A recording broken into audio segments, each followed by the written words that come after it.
세상에 어떤 사람은 불공평하다 말하는 사람이 있고 어떤 사람은 공평하다고 믿는 사람이 있습니다. 언뜻 보면은 참 이상한 일들이 많이 벌어집니다. 도무지 이해할 수 없는 일들이 생길 때마다 우리는 자꾸 의심이 듭니다.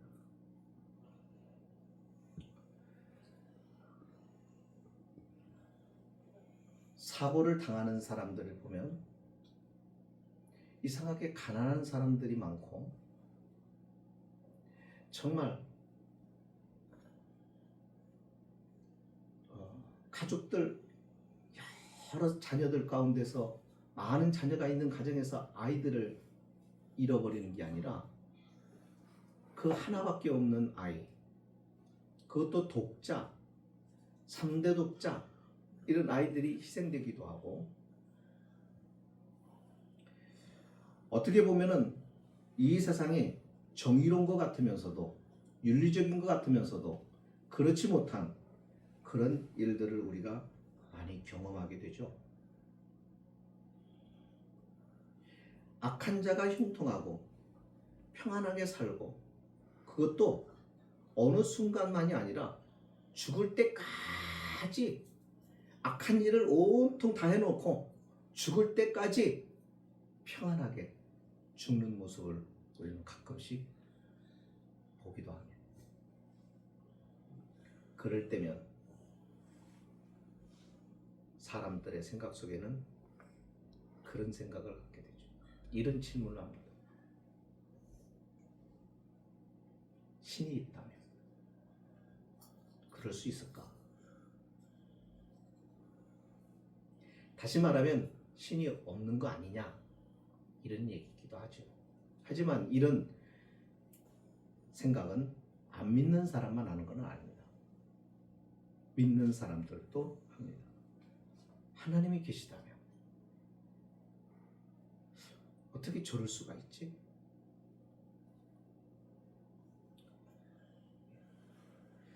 세상을 살면서 경험하는 게 그거예요. 착한 일을 한 사람이 다 보상받는 게 아니에요. 악한 일을 한 사람이 다 벌받는 것 같지가 않아요. 그럴 때면 우리에게 갈등이 생겨요.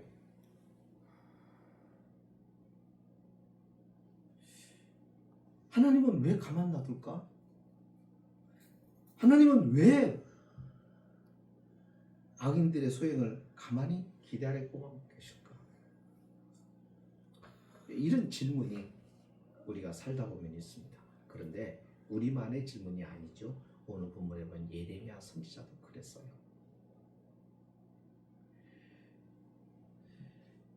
예레미야 선지자가 하나님께 이렇게 기도합니다. 내가 주와 변론할 때 주께서는 항상 의로우셨습니다.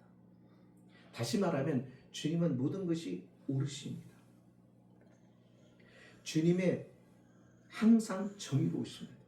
그거예요. 주님은 언제나 정의로우신 분인데, 그러면 내가 주님께 여쭙고 싶은 마음이 있는데요. 어찌하여 악한 자의 길이 형통합니까?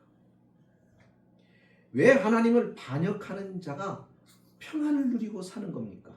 하나님 정의로우신 분 아니십니까? 하나님 살아 계시지 않습니까?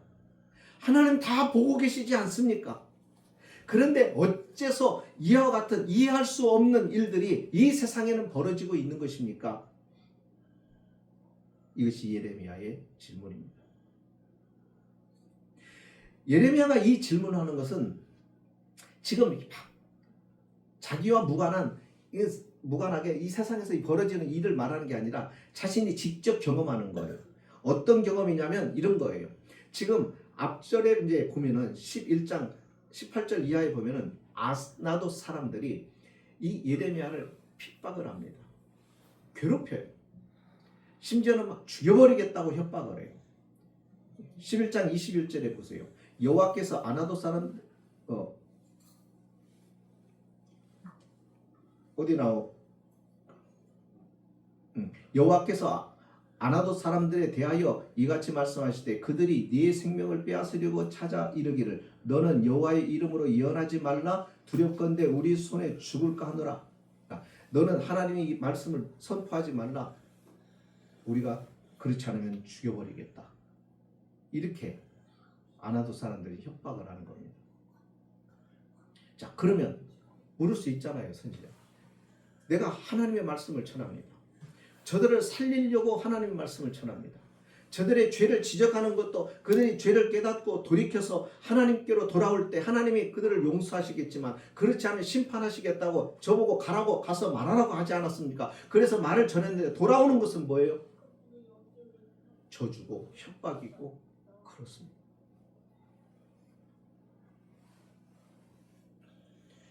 그러면서 22절에 11장 22절에 말합니다. 그러므로 만군의 여호와께서 이와 같이 말씀하시라. 보라 내가 그들을 벌하리라. 하나님 벌한대요. 말씀을 하시는 거예요. 청년들은 칼에 죽을 것이고 그들의 자녀들은 기근에 죽을 것이고 남는 자가 하나도 없을 것이다. 그런데 그것이 앞으로 그럴 것이다. 지금 그런 게 아닌 거예요. 그러니까 이것을 못 기다리겠는 거예요. 우리가 알기는 알아요. 하나님은 정의로우시고 살아계시고 그건 믿겠어요. 믿는데 왜 하나님은 그걸 오래 참으시냐 이거. 왜 오래 눈 감고 계시냐 이거예요.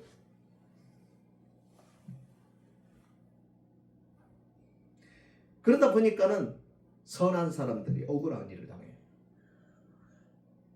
힘없는 사람들이 억울한 일을 당해요. 이런 일들이 세상에 있다 보니까는 이걸 당하는 쪽의 입장에서는 너무 힘든 거예요. 힘든 거. 그래서 하나님 앞에 호소하는 거죠. 그것도 악인이 아니 가다가 중간에 우리가 보는 앞에서 눈앞에서 벌 받는 거 그 꼴 좀 봤으면 좋겠는데 죽을 때까지 편안하게 살다가 죽는 거예요.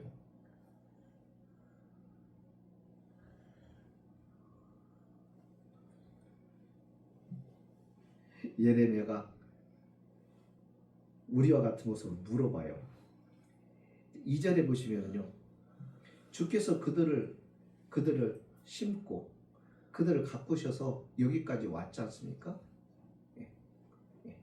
그래서 그 얘기예요. 심으심으로 그들이 뿌리가 박히고 장성하여서 열매까지도 맺고 살아갑니다. 그런데요, 그들이 하나님께 이 은혜를 받고도 그 사람들이 입은 주님께 하는데 실제 그들의 마음은 멀다. 엉뚱한 데 가 있다. 그 말이거든요. 그러니까 하나님을 속이는 거예요. 그런데도 왜 하나님은 가만히 계시냐 이거예요. 아실 거 아니에요, 하나님. 우리는 못 볼 수 있지만 하나님 보시잖아요. 우리는 판단이 분명하지 않지만 하나님은 그 판단이 정확하시잖아요. 하나님은 정의로우시잖아요. 죄를 도저히 용납 못 하시는 분 아니세요? 그런데 왜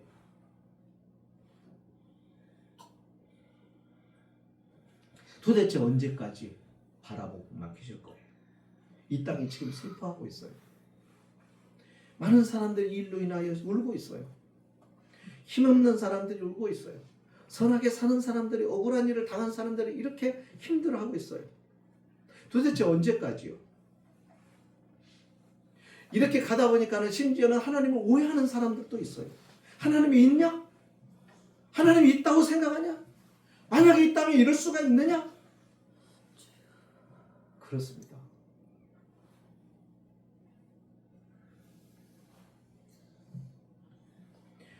전에는요, 하나님께 이렇게 따지고 묻고 하는 것을 불경건하다고 생각하는 성도들도 많이 있었어요. 근데 오늘 본문 보니까 선지자가 그러는 거예요. 요나도 그러잖아요. 하나님, 분명히 니느웨 성을 멸망시킨다고 가서 저보고 전하라고 그랬잖아요. 그래서 전했는데 왜 가만히 계시는 거예요? 왜 그 성을 살려주시는 거예요? 나는 뭡니까? 그러니까 그런 거예요. 선지자가 가서 쫙 외쳤어요. 회개하지 않으면 하면 멸망한 거다. 자, 언제 선지자가 그 사람이 돋보이게 될까요? 자기가 한 말대로 그대로 성취했을 때 자신이 돋보이거든. 그런데 그들이 어떻게 됐어요? 회개하고 하나님께 돌이켜버린 거예요. 그러니까 하나님의 심판이 경고가 무색해져 버린 거예요. 그러니까 요나의 자존심이 상한 거예요. 그러니까 요나는 자기만을 생각한 거예요. 그 사람들, 심판을 면하게 되는 그 사람들에 대하여 생각이 없는 거예요. 자신의 자존심, 자신이 사람들 앞에 비춰지는 것만 생각하는 거죠. 그런 식으로 하나님 앞에 따지는 거예요.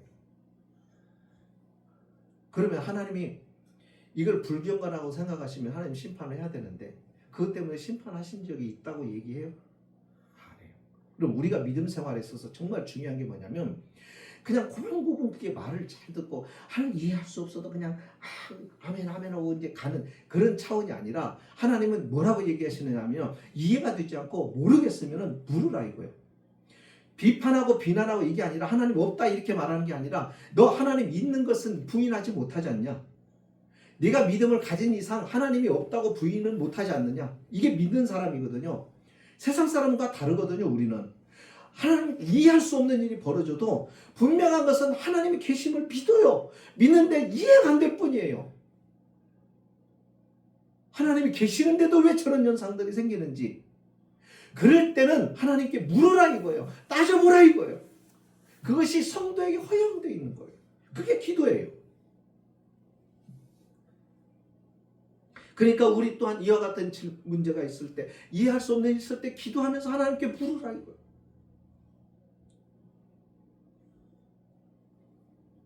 그렇게 함으로 어떻게 해요? 이게 불경건한 것이 아니라 그것이 하나님을 이해하고 하나님을 배워가고 하나님의 뜻을 알아가고 그러면서 하나님의 지혜를 배워가면서 내가 깨달아지고 성장하고 지혜로워지고 그렇게 하나님을 닮아가게 되는 일이 되는 것이기 때문에 이렇게 하는 겁니다.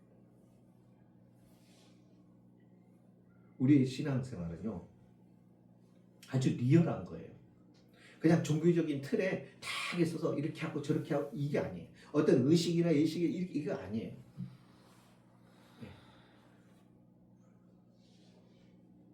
그게 아니에요. 우리의 삶에서 구체적으로 하나님께 같이 하나님께 묻고 하나님께 따지기도 하고 하나님 이해할 수 없어요. 도대체 어떻게 하면 이해할 수 있어요? 하나님 내가 이해할 수 없는데 지혜를 주세요. 막 이렇게 하면서 하나님과 이렇게 좀 밀착되어서 가라 이거예요.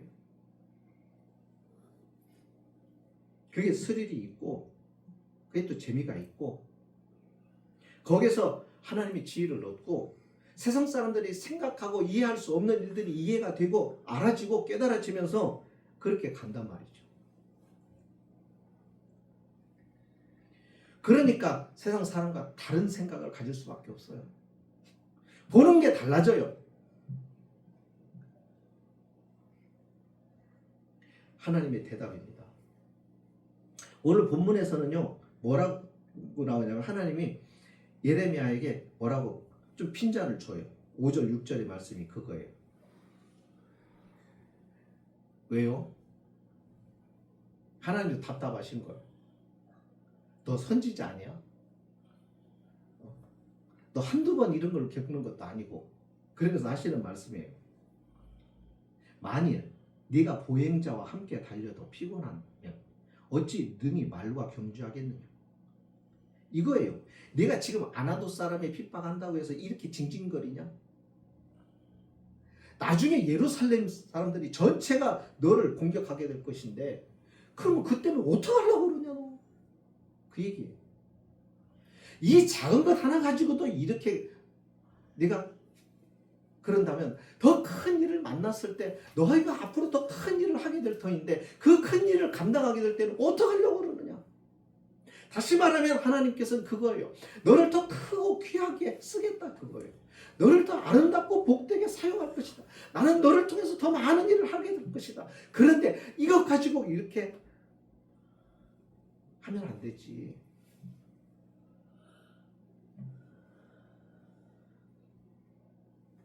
우리가 이럴 때가 참 많아요. 네, 분명한 것은 이거예요. 하나님은요, 우리가 알 수 없는 일들을 하십니다. 이해할 수 있다고 한다면요, 믿음이 필요가 없겠죠. 믿음이 필요하다는 것은 이해할 수 없는 부분이 설명이 되고 설득이 되는데 무슨 믿음이 필요하겠어요? 그죠? 우리가 하나님을 믿는다는 것은 그거예요. 하나님은 지혜로우세요. 하나님의 지혜는 무궁무진하세요. 하나님이 하시는 일 인간이 알 수가 없어요. 인간의 두뇌로는요, 하나님이 하시는 그 오명을, 이치를 깨달을 수가 없어요. 그러니까 이 머리로 하나님을 이해하려고, 이건 불가능해요. 그런데요, 이해할 수 없다고 하느냐, 하나님은 이것을 보여주시기도 가르쳐 주시기도 하면서 그렇게 하면서 우리를 인도해 가시는 거예요. 이게 신앙생활이에요. 하나님은 예레미야의 이와 같은 질문을 오늘 우리도 갖고 있는 줄을 아셔서 잠언 24장 19절로 20절에 하나님은 분명하게 답변을 이렇게 하십니다. 너는 행악자들로 말미암아 분을 품지 말며 악인의 형통함을 부러워하지 말라. 왜요? 그 이유가 있어요. 대저 행악자는 장래가 없다. 미래가 없다. 악인의 등불은 꺼질 것이다. 언제 꺼뜨릴 것인지는 하나님이 결정하세요. 분명한 것은 악인의 등불은 꺼질 거예요. 행악자의 장래는 없어요. 미래는 없어요. 그들의 꿈은 없어요. 이루어지지 않아요. 분명히 하나님이 거기에 선을 그어놨어요. 자, 그렇지만 그 하나님이 그 등불을, 그 악인의 등불을 꺼질기까지 하나님 그 꺼뜨리실 터인데 분명히 꺼지는데 그 시간까지는 아직 뭐가 있어요? 시간이 있는 거예요. 그러니까 하나님은 악인이 형통하는 것처럼 보일 것이다, 그거예요. 그러니까 그걸 바라보면서 왜 그러십니까? 이렇게 말하지 마라. 하나님도 계획이 있다. 분명한 것은 하나님은 정의의 하나님이시다. 의로운 하나님이시다. 여기에서 반드시 하나님은 판단을 하실 것이다. 그러면 왜 하나님께서 악인의 형통함을 그대로 어느 순간까지 기다리고 계시는 걸까? 그 이유는 뭘까? 오늘 우리가 그것을 아셔야 돼요. 하나님의 의도가 있어요. 의중이 있다고요.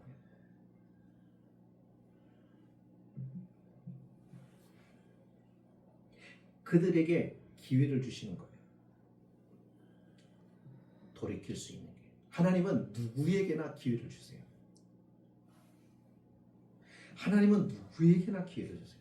그가 악인이든 선인이든 무엇을 우리가 알 수 있냐면 비를 내리고 햇빛이 비치고 하는 게 악인의 땅에도 의인의 땅에도 하나님은 이렇게 모든 사람들, 그가 선인이든 악인이든 간에 하나님께서 모두에게 일단 은혜를 다 베푸셔요.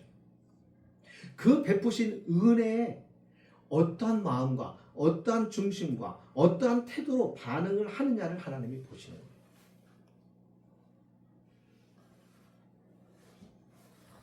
믿음이 있는 사람은 그 은혜가 하나님으로부터 온 줄로 알아요. 그래서 감사하고 기뻐하고 찬송하고 하나님을 사랑하고 헌신하고 그렇게 하나님을 좋아하지만 그렇지 않은 사람들은 그래요. 그런데요, 아예 하나님을 모르는 사람들은 모르는 채로 살아간다고 하지만 이런 사람들이 있어요. 하나님을 알았어요. 들었어요. 그분이 어떤 분인지 깨달았어요. 그런데요, 그럼에도 불구하고 하나님의 뜻대로 살아가지 않고 고의적으로 하나님을 이용하는 사람들이 있어요. 하나님은 은혜로우시고 자비로우시니까는 하나님께서는 심판을 안 하십니다. 사랑이 무궁하신 하나님이 심판하시겠어? 절대로 나를 지옥을 안 끌고 가. 내가 죄를 지어도 나 절대로 지옥을 안 떨어져. 이런 사람들이 또 있어요. 기다려주시는 거예요. 여러분, 이 세상에 있는 동안에 하나님의 이렇게 뭐라고 할까? 하나님의 징계를 받는 것이 나을까요? 아니면 징계를 안 받고 끝까지 이 세상을 그렇게 편안하게 살고 죽는 게 나을까요? 언뜻 보면요, 징계 없이 평안하게 나쁜 짓을 하고 악하게 살고 악한 짓을 많이 하고 그렇게 평안하게 죽어서 참 억울해요. 어떻게 저럴 수가 있지? 라고 생각할 수가 있겠죠.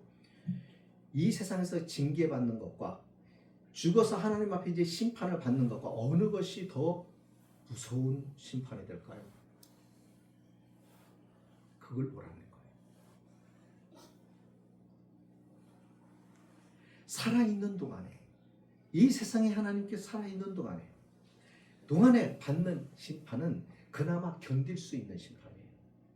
참고 이겨낼 수 있는 심판이에요. 예.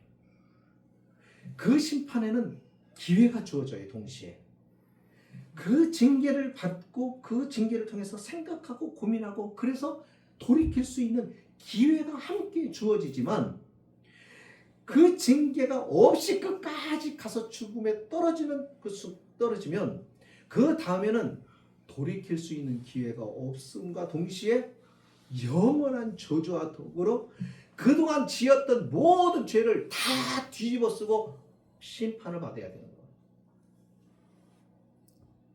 그러니까 악인의 형통을 부러워하지 마요. 또 하나 우리가 분명히 알아야 될 게 그거예요. 또 하나는 우리 믿는 사람들, 우리가 볼 때 그걸 바라보면서 우리는 그냥 그런 생각을 하죠. 우리도 처음에 믿음이 없을 때는 그 사실을 잘 이해를 못할 때는 어떻게 생각이 드는 거예요? 하나님이 살아계시다면 어떻게 저럴 수 있지? 안 믿는 사람과 생각이 좀 비슷해요. 그런데 그런 가운데서 다른 점이 있다면 그 사람들은 그러니까 하나님이 없어 라고 안 믿는 사람은 그렇게 그냥 결론을 내버려요. 그러나 우리는 어때요? 하나님이 있음을 부정할 수가 없는 거예요. 그러니까 계속 그걸 붙잡고 그걸 끈으로 삼고 하나님께 묻고 물으면서 하나님과 연결되기 시작해요. 그러면서 배우고 이해가 되고 깨달아지고 그러면서 내 믿음이 자라게 됩니다. 그러니까 이것도 우리에게 유익하게 하시기 위해요.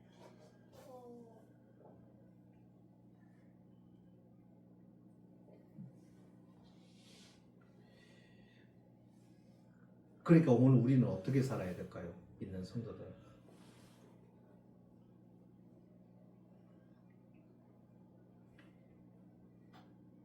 말씀을 마칩니다.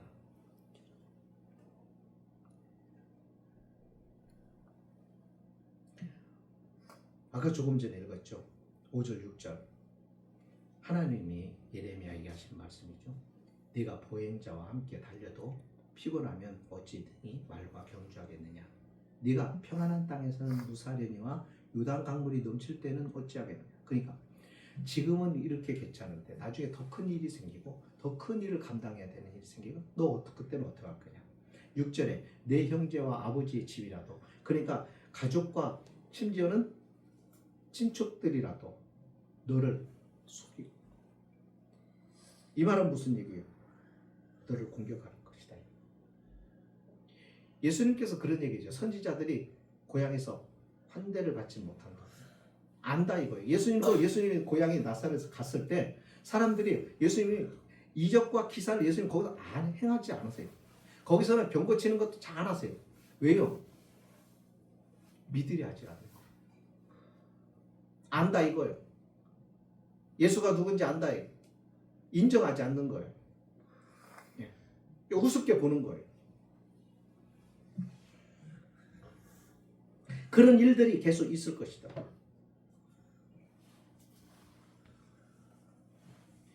이거예요, 결론은. 하나님은 예레미야가 더 큰 일을 보게 될 것이다. 더 큰 어려움들도 겪게 될 것이다. 그때 가족과 친지조차도 너에게 고통을 줄 것이다. 그 정도로 어려운 일이 올 텐데 그와 같은 일을 겪는다고 해서 네가 이 일로 인하여 흔들리지 말아라. 믿음의 길이란 하나님만 보며 가는 것이다. 모르겠으면 하나님께 물어라. 모르기 이해가 안 되면 하나님을 찾아라. 그래서 답을 하나님께로부터 얻으면서 가라. 계속 하나님께 물으며 그와 관계를 계속 유지하면서 가라. 이게 믿음의 길이고 네가 해야 할 일이다 그걸.